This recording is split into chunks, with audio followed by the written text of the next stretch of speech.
a wanderlust king. Welcome, everybody, back to Angels with Scaly Wings. Last time, we went to a festival with Adine, came back home with her, helped her out in the shower,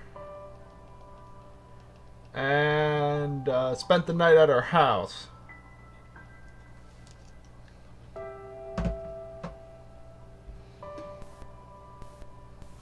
Yeah! So, I'll load up the game and we'll get right back to where we were. So, the choices are whittled down. Who do I meet with? Who would I talk to? Or do I just end the day? I think I am going to talk with Lorem. It's been a while since we've seen him.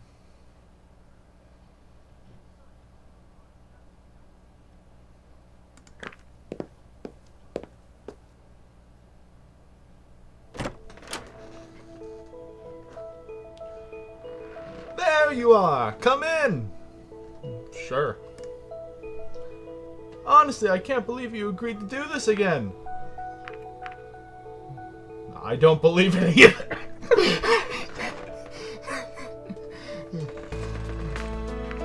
My pleasure.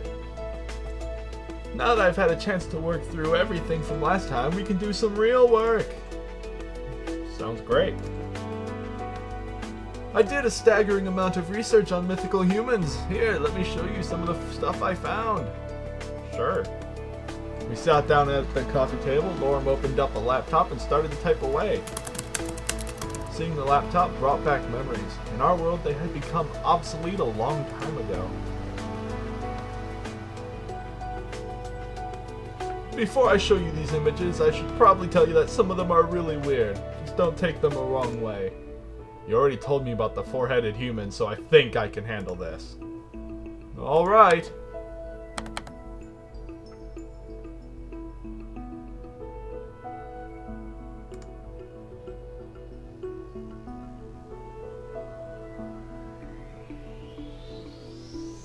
He looks friendly. This one is supposed to be one of our ancestors. Ancestors? Well, it does remind me of some of the dragons I've seen here, but I'm not sure what humans have to do with this. Remember the myth about our creator turning into a dragon, right? Yeah. Now, here's an interesting question. What species did that human turn into? There are a large number of dragon species nowadays that aren't genetically compatible with each other. Did the human choose one of them? Did they perhaps procreate? A shared ancestor is one option. This would mean that the different species split after humans' involvement in our creation. If human DNA was involved in some way, this might explain how our different species came to be. Take a far ancestor of ours and apply various amounts of human DNA. The result would be a number of different species, each with a different amount of resemblance to humans. Interesting. Now it has been said that an upright stance and being able to walk on two legs is a more human trait. Most humans walk on two legs, so that's true. In any case, one of the things that makes humans unique as a result, some people believe that certain species share more traits with humans than others. They think it makes them more noble or something. Luckily, this doesn't happen often. You can walk on two legs as well, right? Sure. In this theory of shared human DNA, this puts me somewhere in the middle since I have wings and horns. I can see that. Here, look at this one.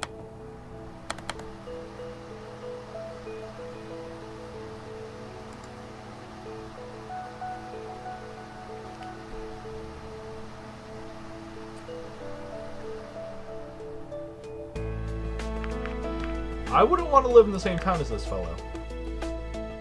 Well, you can't always choose your neighbors, and this won't be any different in my game. I'm not sure if he's a particularly friendly one, though. Actually, I think this is supposed to be a human female.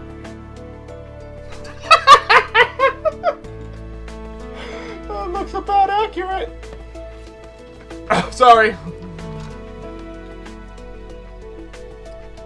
There are some that don't think humans are friendly at all, though. Really? So far, I've only heard positive things about us. Some interpretations of our myth don't exactly paint you in the best light. There are also people who oppose the idea of human worship and what their involvement has meant for us. In what way? They say human interference was unnatural and that we need to get back to our roots. And how do they think they can do that? Apparently it means refusing to use modern technology and living in caves or the wilderness again. Like an animal. Pretty much, most of us think those people are crazy though. As long as they aren't hurting anyone. They're harmless, really. You probably won't see one of them around here anyway. This is an interesting style though. Do you know how these pictures were made? No, I'm sure that information was provided when I looked them up in the library, but I didn't copy all of that. And you're using these as references. I make do with what I can get.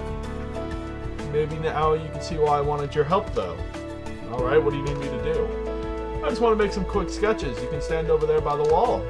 Okay, I could certainly do that. I walked up to the spot he indicated, and when I took my place, I saw that he had laid out a number of pens, paper, and other art supplies on the table. Oh, this is going to take a while, isn't it? I'll try to be quick about it. You want me to strike a pose or something? A T-pose should be good to get started. What's that? Just point your arms sideways so you look like a giant T. Oh, I get it. Raising my arms to the side, I wonder how long this would take. Great, now try to stay as still as possible. I'll try. As I wasn't allowed to move my head, I stared at Lorem sketching my figure. This went on for a few minutes until I suddenly heard the sound of a door opening.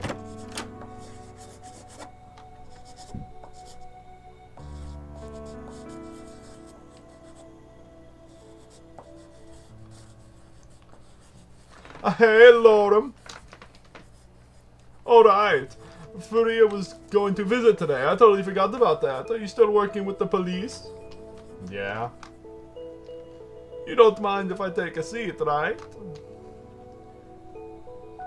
You just want to study Furea. Like you aren't doing that already. Besides, this room is mine as much as it is yours. I'll just watch and be quiet. I thought you had some experiments to run. And they are running. I'd rather not be confined to my tiny room for the next 2 hours, staring at the ceiling and waiting for them to finish. But no experiments on Furea. Yes, I'll just sit here and maybe take a few notes. I'm sorry, Furea. This is my roommate and longtime best friend, Ipsun. Nice to meet you, Ipsun. His scientific bluntness may be off-putting, so please bear with him. Speak for yourself. So much for those two being best friends. Lorem returned to his drawing, the silence only being interrupted by strokes of his pen. By the way, have you seen my Ipsun sphere recently? Didn't you take it with you when you went to the park the other day? Yes, I did. Well, that's the last time I saw it. I must have lost it then. Already searched the whole apartment. Did you go into my room? No.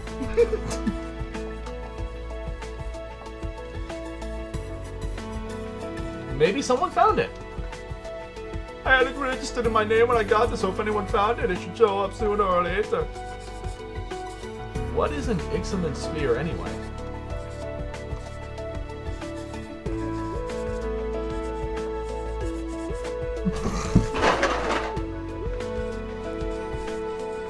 It's just a glorified toy for grown-ups, really.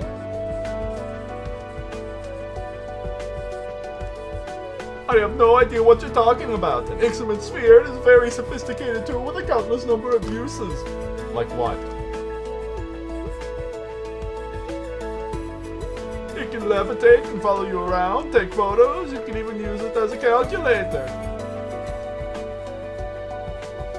Making it into a glorified toy for grown-ups. I'm gonna use it for my experiments. Well, if they can take photos, I wouldn't need to stand around like this. That is, if we had it here now. It is a great companion for all situations in life.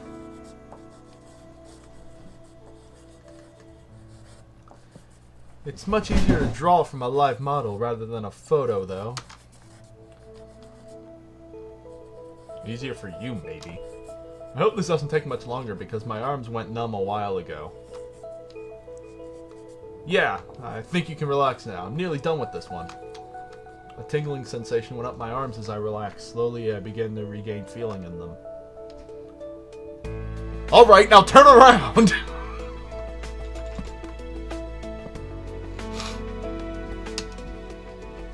I thought we were done already! Not unless we want our humans to lack a backside! So that's what this is all about. Ugh, you know what I mean. I know exactly what you mean. Isn't it my turn to draw you now? That's not how it works.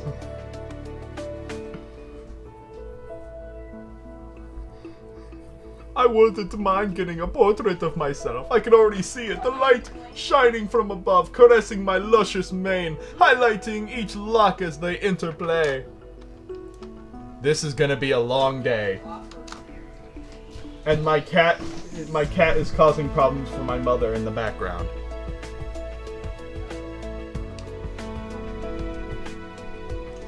That depends on how fast you are. As I was now facing the wall, I couldn't see what Lorem and Ipsun were doing. After a few seconds of silence, I heard some whispering from the couch. What are you talking about?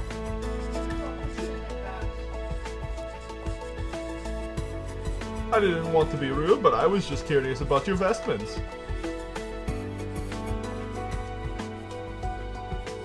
He said, and I quote, "This would be more interesting if it wasn't for those clothes Furea is wearing."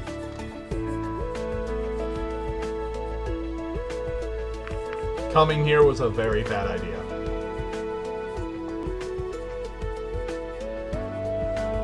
I'm just saying it would be hard to study an insect if there was a piece of cloth draped over it. Wearing that much just seems odd to me.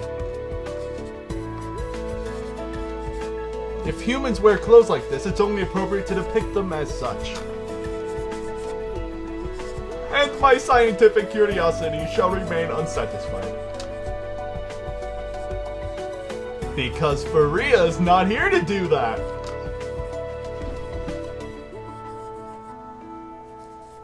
We actually have a pretty big variety of vestments. I could tell you about it. Sounds good, but not right now. I have to finish this up first. Alright. So Ipsum, I've heard a lot about experiments and science now, but what do you actually do? I work in the facility as a biologist with a minor in physics. In addition to the office, I also have my own setup here at home. I assure you, it's properly isolated from the rest of our apartment. It even has a fume hood to prevent accidents. But I only use it for the smallest of experiments. Usually things unrelated to my job.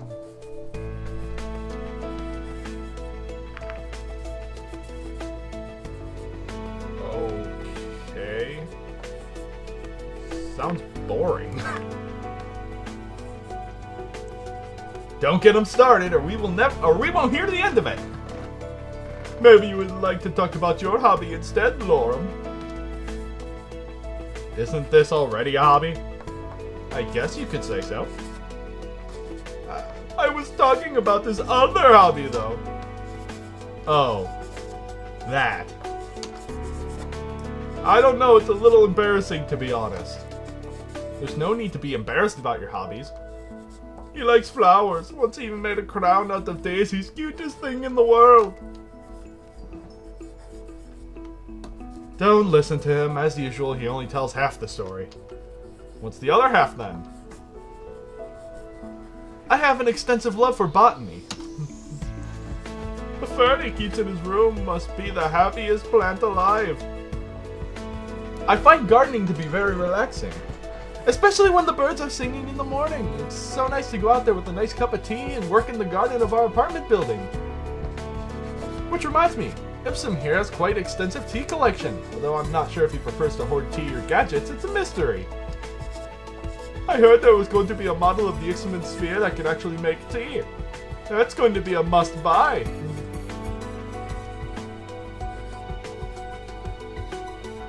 Can it also make cups, or are you supposed to sip it out of the sphere itself? Don't be silly. You two sound just like an old couple. Couple? Us? Not really. We've known each other for a long time, though, if that counts. I think it does. By the way, Ipsum, you're not from here, right? What is that supposed to mean? Well, you look nothing like any other dragon I've seen here so far. I suppose that's true for Lorem as well, you're both pretty small. But you, Ipsum, also have hair, that's certainly new. I'm not as unusual as you might think, but you're right, there aren't many of us in these parts. I imagine being smaller than the rest of the population would come with its own challenges. It's not that big of a deal. If something is unreachable for me, I can fly.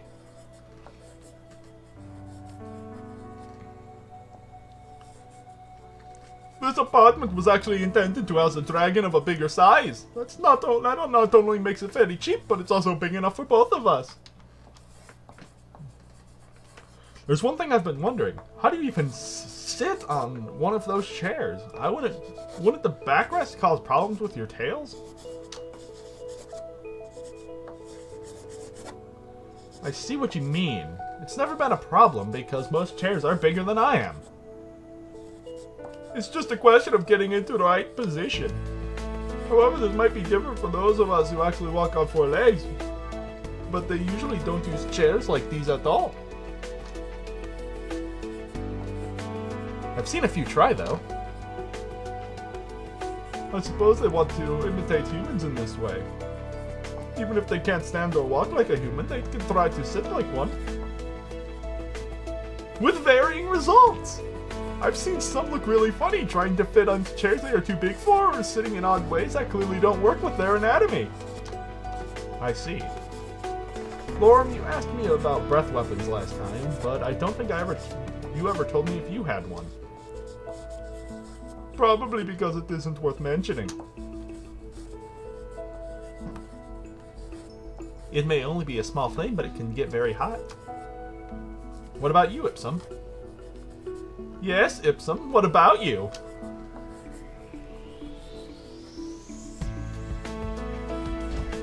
My breath weapon is elocution, since words are more powerful than anything else. Same as mine, then. Alright, I'm done with this one. You can turn around. Really? But staring at the wall was so much fun.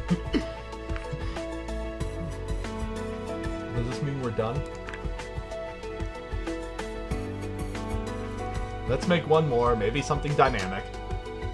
How dynamic are we talking about? Something that isn't static like the reference models I just did. You can strike a pose, something that's just you. Alright. What kind of pose should I go for?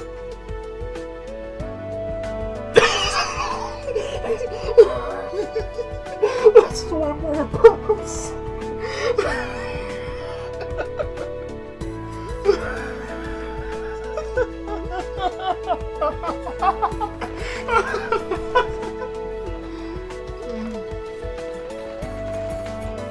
I'm tempted. I'm so tempted. Oh man, I'm tempted.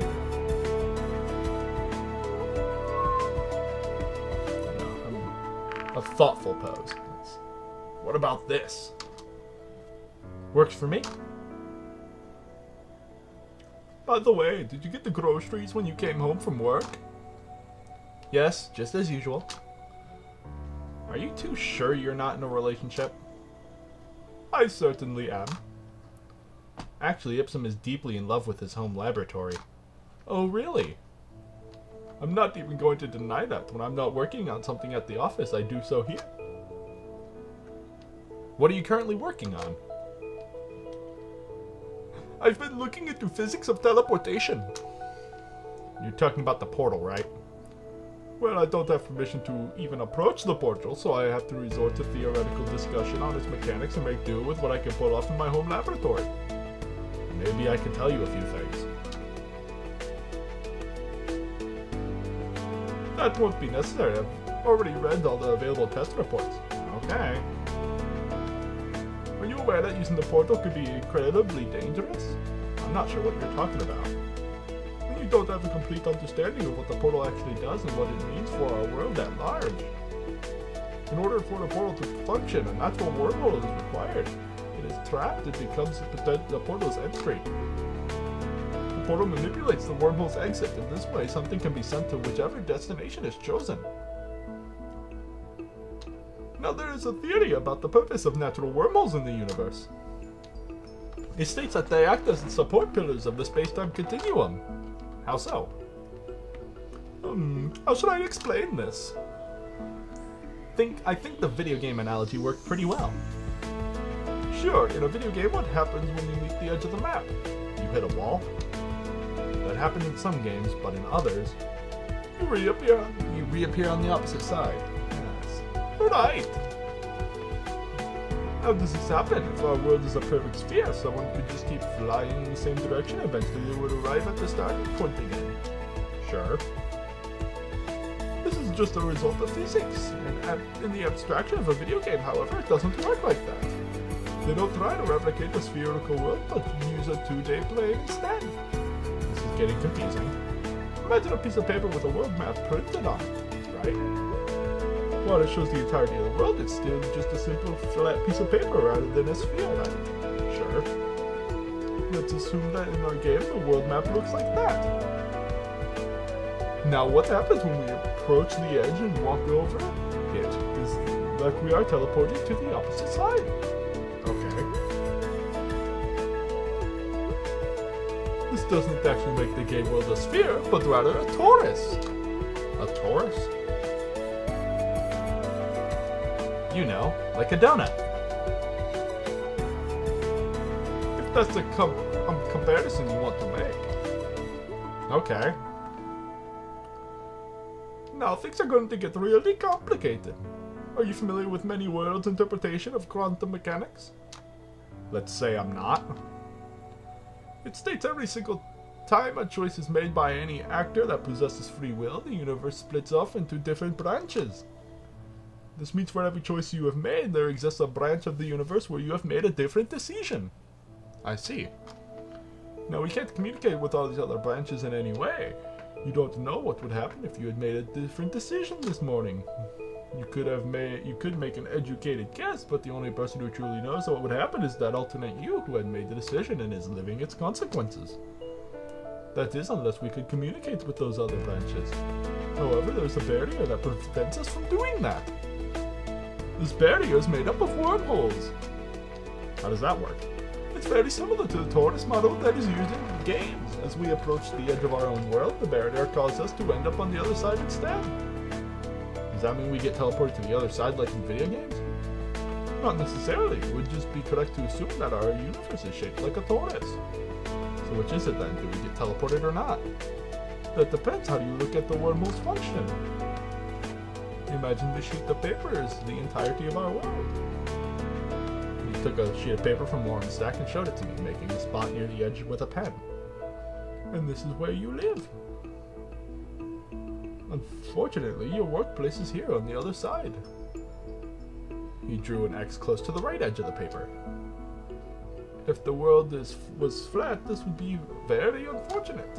However, if the world was a torus, left and right edges would be connected. You can take the shorter route to work by going over the edge. Now let's say this is only possible because wormholes connect these two edges together. If you happen to be at the very right edge and look beyond, everything would look perfectly fine to you. Given that these wormholes stay in place, you would never know that the world is actually flat. and you could only travel to the other side because the wormholes connect the edges. You would think the world is a tortoise. Right. However, the wormholes don't actually bring you to the other side by teleporting you, but instead just bend the paper into a tortoise shape and hold the edges together. If these wormholes failed or were displaced, the paper would unfold, throwing the world into disarray. That's what the wormholes in the barrier actually do. They are what hold everything together. So they're really more like glue. If it wasn't for them, the overall construct would collapse on itself. What construct? The entirety of space-time. Now, if these theories are true, that would mean using the portal damages the barrier. Each time a portal is activated, the wormhole is used for teleportation is displaced, leaving a small gap where it used to be. Do this too often and the overall system will destabilize eventually. Alright, maybe you shouldn't talk about your theories about how the world is going to end. Nothing is going to happen because the portal was used a few times. I just hope humanity is aware of its implications. Maybe we can collaborate. I certainly hope so. Your researchers seem to know what they're doing. I just wish I could be a part of it. With everything that's going on, the future looks incredibly exciting. What do you think is going to happen, Ipsum? Now you'll get him started. Don't say I didn't warn you. The knowledge contained within your PDAs could propel innovation forward by unseen lengths. Meaning a lot more experiments for you to do. Which would be terribly exciting. Personally, I'm more interested in social implications. What do you mean? I don't expect there to just be back and forth of ambassadors forever. Are you talking about colonies? Oh, I bet Lorem would jump at the opportunity to live in the human world. I'm not sure if that would be a good idea. Why not? Obviously, such an endeavor would need a lot of preparation. We would need to learn about their culture and adjust appropriately. I'd expect we'd send an ambassador over there long before that would happen, though, so we hardly know anything about their world. Everything's still up in the air as far as diplomatic relations go. We have no idea what the situation could be like in just a week. Yes, and it's also incredibly exciting. Don't get too excited though, or else you're going to ruin your drawing. It's almost done anyway.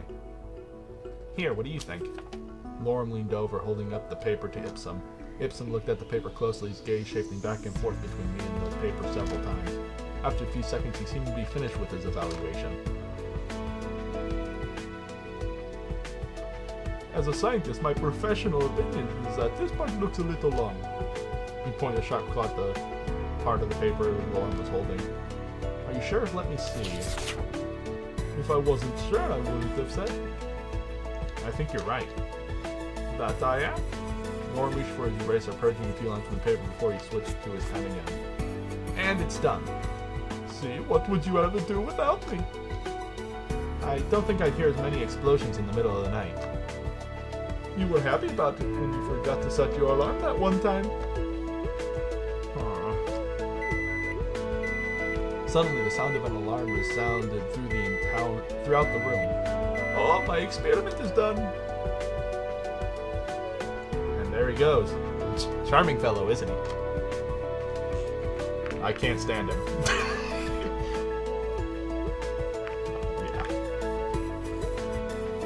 He certainly keeps things interesting around here, and he's a good art critic. I can imagine. Anyway, looks like we're done here. Phew. It feels good being able to move again. I can't thank you enough for doing this. You should stop. It's getting really annoying. Oh, I guess you don't want to stay for dinner then. Haven't I given you enough of my time already? Just forget it, okay? I should be going now anyway. It's getting late. Sure. Bye.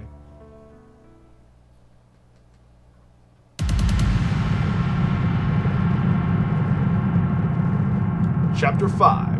Conflict.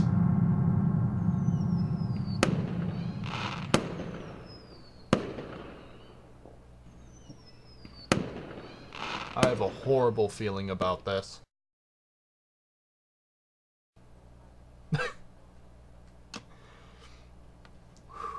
And I have a horrible feeling that I'll be seeing you guys next time. See you then when we continue this story. Angels with scaly wings. See you guys then.